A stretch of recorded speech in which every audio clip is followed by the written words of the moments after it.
An assist in a player is an assist in basketball is when a player who passes the ball to a team member that leads to a team scoring. For example, you're travelling up the court and you reach the 3-pointer line and you pass into the box to another player who then managed to do a layup and scores the basket. This would be classed as an assist. A foul in basketball is a breach of the rule that concerns illegal personal contact with an opponent. As a forward in basketball, the main skills we identified for them that they must be good at is rebounds, both offensively and defensively, 2-pointers, 3-pointers, free throws, steals, and layups. Rebounds are important for a power forward because they are the larger players that are normally defending the opposing team's basket. Therefore, their job is to stop them from shooting and gaining possession. They should also be effective in turnovers and also in order to also help them gain possession of the ball to stop them from scoring. 2-pointers and 3-pointers are important because every player should be somewhat skilled to shoot, even if ever they are given the chance to. And also free throws, because these players might be the players where people make the most fouls against. Layups are also important to help them score, as they're quite tall and big. They'll be able to get the ball on the back of the basket, on the back of the backboard into the basket. When we collected our notational analysis, we did two things. We watched a basketball game live and noted down the figures we observed ticking off the skills we saw throughout the game. We also then recorded the same game and rewatched it, picking up on anything we missed or was unsure of at that present time. However, there are many ways of collecting notational analysis. One could be using a GPS in order to locate and map their movement in a game. Another could be watching it live like we did or recording it. There are also apps or softwares to identify different skills and make sure the right technique is being pursued.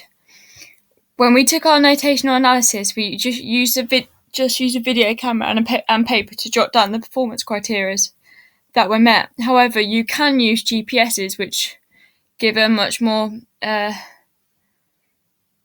specific distance covered and their actual movement.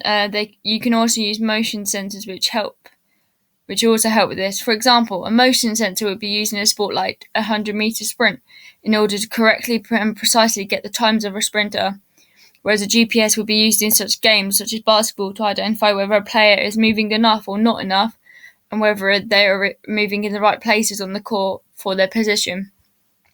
As you can see on this slide, there are two pictures of me completing notational analysis from live to rewatching the footage.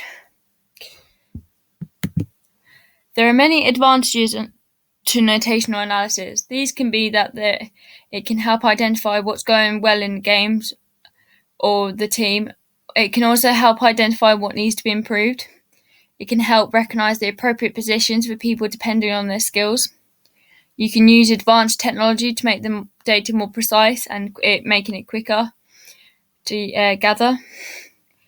It can show where changes in training need to occur in order to enhance performance.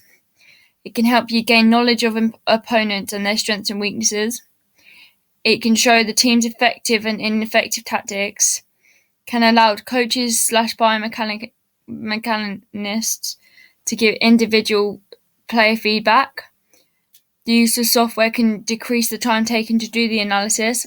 And finally, it can identify not just the scorers, but other people who help the scorers in their scoring and like the right people doing the right technique. However, there are disadvantages. These include that it can be time consuming if doing it manually, may not be relevant to some sports, it doesn't show the quality of the moves made, advanced knowledge of the game is needed in order to give precise results and identifying the right skills and techniques. It can be expensive when using the technology. You can't measure every skill. There may be human errors giving wrong results. So one person might think they saw one skill, but actually it wasn't the skill they thought it was. It doesn't give the context of situations. You need a large number of observers if analysing a team game, and the reliability of the data can be questioned as people have different perceptions on different skills. As you can see, this is my data collection form I used to tick off performance criteria skills seen in the basketball matches I observed. This is both my data collection form and schematic graph of player A when I watch them live. This is both my data collection form and schematic graph of player B when I watch them live. This is both my data collection form and schematic graph of player A when I rewatch the video of them playing.